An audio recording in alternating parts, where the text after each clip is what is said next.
All right, guys, Tactical Minds here. Today, I want to talk to you guys a little bit about first topic, psychology of survival. Okay, before we get into anything, again, just please like, comment, share, subscribe.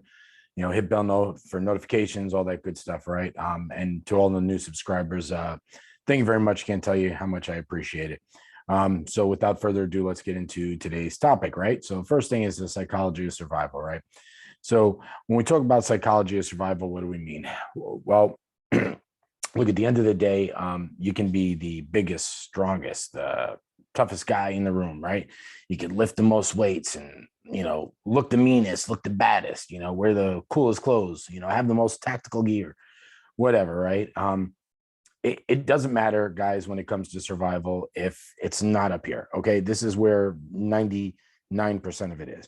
Now, I'm not saying that being physically fit and all those things aren't advantageous to survival. They are. They're very important. It's important to be physically fit. It's important to have good training. It's important to have good skills, right?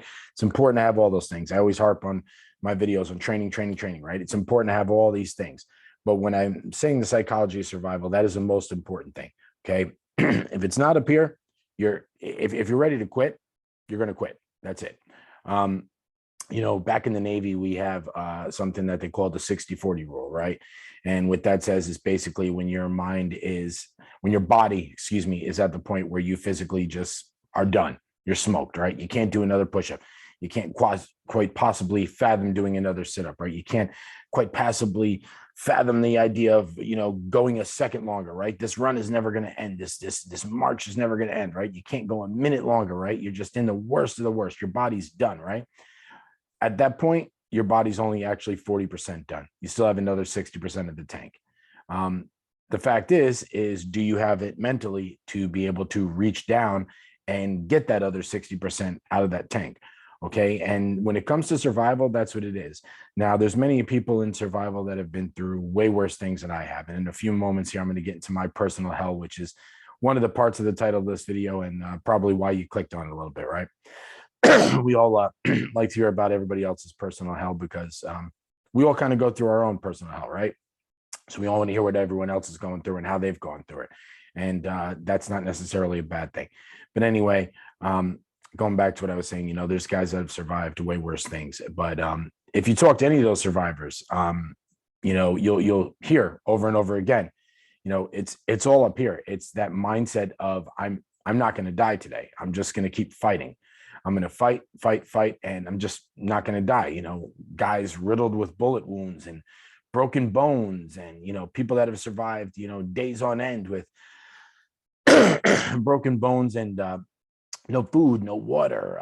There was that guy up in the Utah, I think it was Aaron something, I forget, but up in the Utah mountains, survived days, wedged in between a rock. He had his arm wedged in between a rock, right? Literally had to break his own arm, break the bones in it just so he could cut through it with a dull knife and cut his own arm off just so he could survive, right? He probably felt at that point as if he was going to die, but it was, at some point he just realized not today, not going to be me. And that's what we mean by the psychology of survival. When I say it's all in the head, right? It's all in the mind.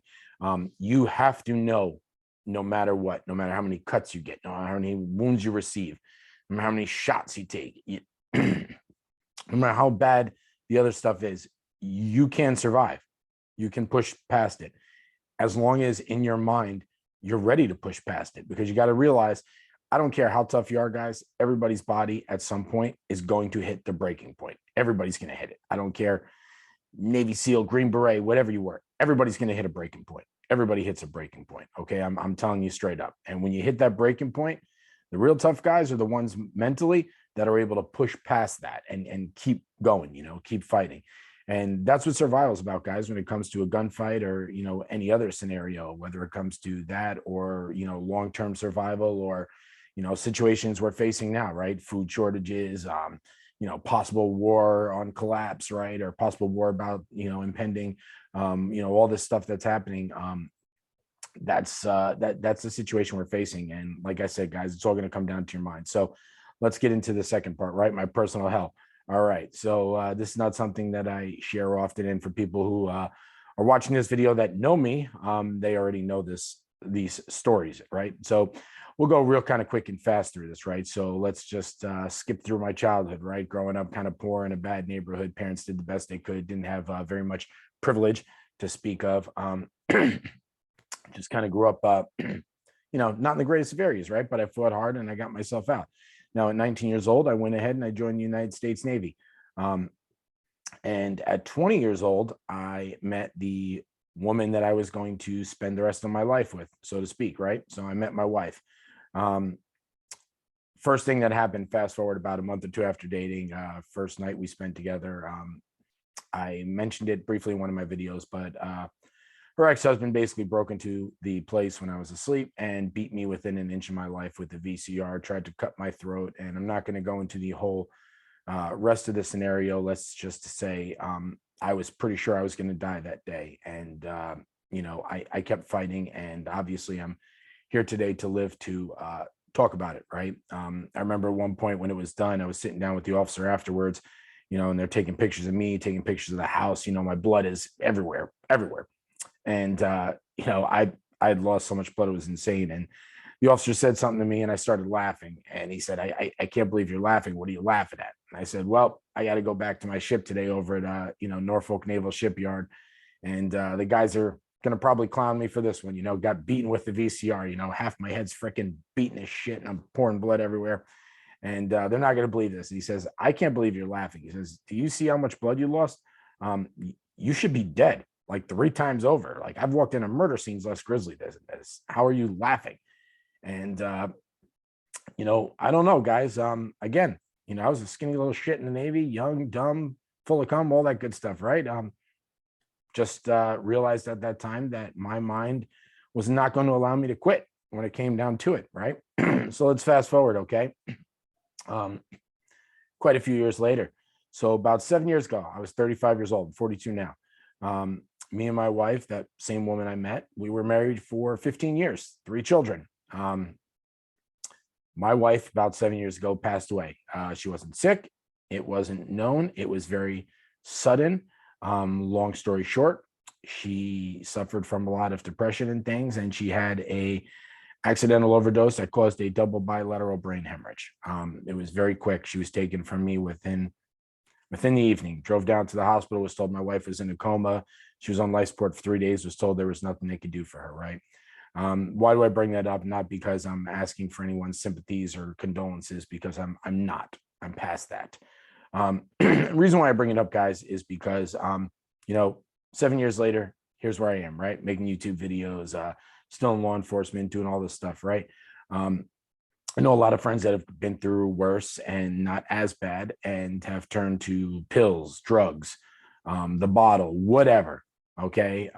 And I've taken their life or just, stopped fighting for life, there's a lot of things you can do when you deal through a tragedy. Some people are just fighting to survive. And sometimes you get to a point where you realize you're not fighting to survive anymore. You don't want to just exist. You don't want to just survive. You want to thrive, right? You want to live life again. And that's kind of where I'm at now. And, the reason why I share this with you guys is, again, to go into that winning mindset of survival, right? You guys have to understand, no matter what you're going through, no matter how hard it is, whether it be some end time stuff that we're getting ready to go through possibly, or whatever you're going through in your life, there's somebody that always has it worse. Okay. There's somebody that's always dealing with a lot worse, and you can't get wrapped up in your head about what you're going through and your personal hell, right? A lot of veterans, 22 veterans a day is the number, right? For how many veterans commit suicide every day, PTSD, right? A lot of cops, a lot of people in law enforcement in my line of work, suicide's a big thing, right? And, the reason why I'm telling you guys is, again, I want you guys to understand it, no matter how bad you have it, you can push past it. You can push past it. You always have that little bit more left in the tank, right? You can push past it. You can fight past it. You can keep going. You really can. I know a lot of times, and for some of you people, you may be in that position right now, right? You may be in that point where you feel like you can't go another minute, another second. But I promise you, you can go another second, and then you can go another minute, and then you can go another day, and then you can go another month, and you can go another year. You can keep fighting. As long as up here, you keep telling yourself you're not done, you're not allowing yourself to quit, you can keep fighting and you can survive and make it through it, guys. So, I hope this helps some of you guys if you're going through something, or if you go through something later on in life. Maybe you look back and watch this video. I hope this helps in some way, just like I hope all my videos help you guys in some way. And we'll do another tactical video later on today. But just wanted to kind of put this out there. Wasn't sure when the right time was going to wait till I had much more subscribers, right? And who knows, maybe I get there, maybe I won't. But for all the guys that do follow, I wanted you guys to hear this story and hope that in some way it inspires you and helps you to carry on in any situation in your life, survival or otherwise. All right. So again, guys, as always, thanks so much for watching. Thanks to my subscribers. Thanks to any future subscribers. And I hope you guys enjoyed all this. Stay tactical, stay safe, stay dangerous, and talk to you guys soon. Thanks a lot. Have a good day.